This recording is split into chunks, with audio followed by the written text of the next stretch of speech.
Doctor C Narayana Reddy గారు మిత్రులతో సరదాగా అంటూ ఉంటారట, ఏకవీర చిత్రంలో అద్భుతమైనటువంటి పాటల్ని నేను రాస్తే ప్రతి రాత్రి వసంతరాత్రి గీతంతో నా కీర్తి వసంతాన్ని దేవులపల్లి వారు దోచుకుపోయారు అని. అప్రస్తుతం అనుకోకపోతే మాయని మమత చిత్రంలో కూడా అదే జరిగింది.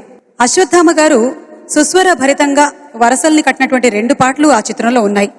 నారాయణ రెడ్డి గారు రాసినటువంటి కనులు మాట్లాడునని అన్న గీతిక ఏమాత్రం మాధుర్యానికి తగ్గనటువంటి మలయ వీచిక. అయితే దేవులపల్లి వారు రాసినటువంటి రానిక నీకోసం చెలి పాటతో మళ్ళీ రెడ్డి గారికి వసంతం నీది కాదు నాదేనని చెప్పినట్టయింది. ఘంటసాల మాస్టర్ గారు పాడగా దేవులపల్లి వారు గారు రాసినటువంటి ఆ భగ్న గీతంతో ఇప్పుడు మన ముందుకు వస్తున్నారు శ్రీ ఎస్వి బాలసుబ్రహ్మణ్యం గారు. పైకి కనరాకుండా వాడిపోయేది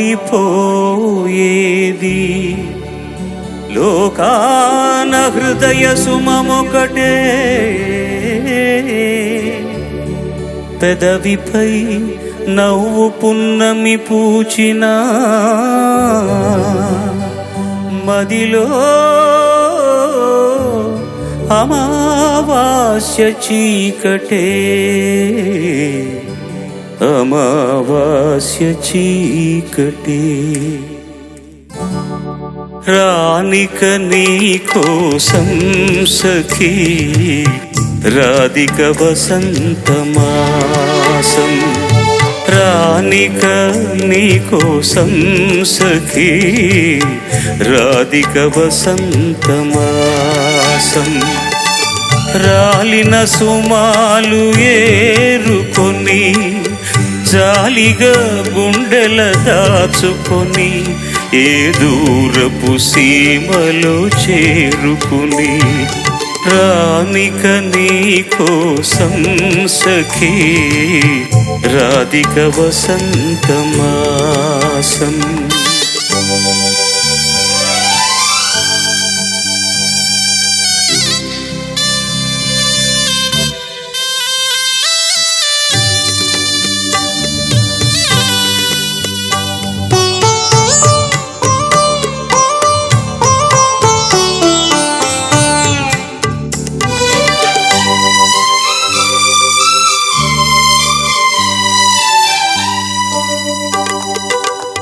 వాకిటిలో నిలబడకు ఇంక నాకై మరి మరి చూడకు చూడకు, వాకిటిలో నిలబడకు ఇంక నాకై మరి మరి చూడకు, ప్రతి గాలి సడికి తడబడకు పదధ్వనులని పొరబడకు, కోయిలా పోయలే గూడుగుబులైపోయేలే,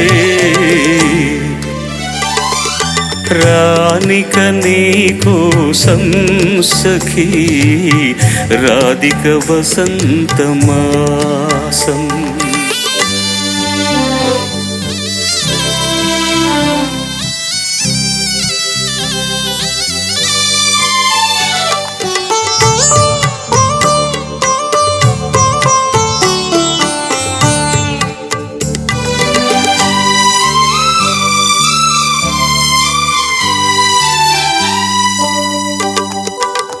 పగలంతా నా మదిలో మమతలు సెగలైలో రగులునులే, నిద్ర రాని నిశినైనా నాకి నిష్ఠుర వేదన తప్పదులే, పోనీలే ఇంతేలే గూడుగుబులైపోయేలే,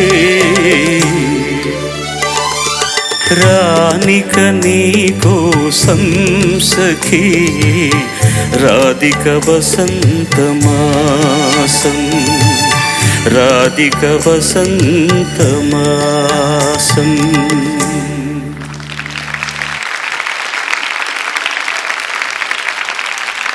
ఘంటసాల మాస్టర్ గారు పాడినటువంటి ఆ పాటని ఈ వేదిక మీద పాడుతుంటే మీకు ఎలా అనిపించింది బాలు గారు? భయం వేసిందండి, అందుకని తప్పులు కూడా చేశాను. నాకు చాలా ఇష్టమైన పాటలు. నిష్ఠుర వేదన ఒక మాట రాశారు. సాధించడం అంటారు. ప్రియురాల మీద కోపం వచ్చింది, నేను వెళ్ళిపోతాను, ఎక్కడికో వెళ్ళి ఉండిపోతాను, నా గురించి వాకిట్లో నిలబడుకో, వెతకాలని నిలబడాలనే కోరిక లోపల.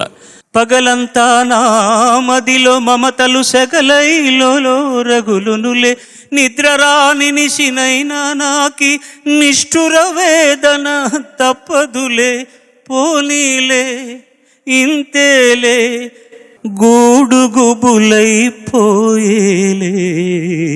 గూడుగుబులైపోవడం ఏంటి? ఎంత గొప్ప మాట అండి అది. ఎంత గొప్ప మాట చెప్పడం లేదు. కోయిలు ఎగిరిపోయిన తర్వాత గూడు ఉంటుంది అక్కడే, ఆ తర్వాత పిచ్చుకలు దాంట్లో పెట్టుకుంటాయో లేదో వేరే విషయం. గూడుకే గుబులైపోయిందంట కోయిలు వెళ్ళిపోయిందని. ఎంత ఎంత అద్భుతంగా రాశారు. రానిక నీకోసం చెలి, ఓకే బాగానే ఉంది. రాధిక వసంత మాసం, ఎంత అద్భుతమైన పోహళింపు మాటల్లో. ఆయన అసలు ఫస్ట్ టైం మల్లీశ్వరికే సినిమా పాటలు రాశారన్నది నాకు న్యూస్. ఒకానొక సందర్భంలో 25 ఏళ్ల క్రితం 20 ఏళ్ల క్రితం మల్లీశ్వరి గురించి విశ్లేషణ రాయమంటే నేను 2 వారాలు విజయ్ చిత్రలో రాశాను. సినిమా చూసి ఒక్కొక్క అంగుళం సినిమా చూసి ఎంత మురిసిపోయి రాశానో చెప్పడానికి వీల్లేదు. విజయ్ గారు అంటున్నారు, నాన్నగారు రాసిన మల్లీశ్వరి పాటలన్నీ ఒక వరుసలో పెట్టి ఒక్కొక్క లైన్ని సింక్ చేస్తే మొత్తం కథ వచ్చేసింది నాకు అని. మొత్తం కథ అంతా వచ్చేసింది నాకు, ఎందుకంటే కథ ఆయనదే, స్క్రిప్ట్ ఆయనదే, పాటలన్నీ కూడా ఆయనవే. తర్వాత ఈ సినిమాలో మ్యూజిక్ కోసమని రాజేశ్వరరావు గారు చేయాలని పట్టుపట్టింది దేవులపల్లి కృష్ణ శాస్త్రి గారట.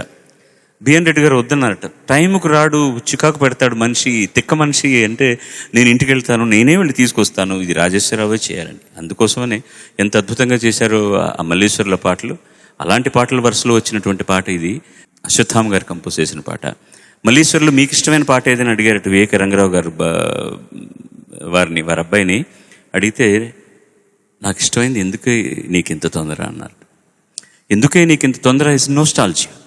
అసలు రేపొద్దున బావతో కలిసి వెళ్ళిపోతుంది, ఈ రాణివాసం వద్దు మనం వెళ్ళిపోదాం అని అనుకున్న సందర్భంలో ఆనందం పట్టలేకుండా ఎందుకే నీకు ఇంత తొందర అని ఒక మధ్యలో ఒక చిన్న పాత రోజులు గుర్తు చేసుకుంటారు ఇద్దరు పాటలు. ఆ తోట ఆ వంక ఆకుపచ్చని బయలు ఆ వంక గొర్రవంక అన్ని ఉన్నాయిలే చిరుగాలి తరగలా. నేను మాట్లాడితే ఇంకా ఆపలేనండి, చాలా గొప్ప విషయం. నేను ఫస్ట్ ఆయనకు పాడినట్టు పాట. మేడంటే మేడ కాదు, గూడంటే గూడు కాదు, పదిలంగా అల్లుకున్న పొదరిల్లు మాది. అందులోనూ వస్తుంది, గోరింక వెళ్ళిపోతే గూడంతా గుబులైపోతే. ఇలాంటివి ఎన్నెన్ని మాటలు. జాబిలి కూనా ఆ దొంగ కలవ కళ్ళల్లో తుమ్మెదలాడేనా తునిగలాడేనా. చుక్కలతో చెప్పాలని ఏమని, ఇటు చూస్తే తప్పని ఎందుకని, ఇక్కడ ఏకాంతంలో ఏమో ఏమే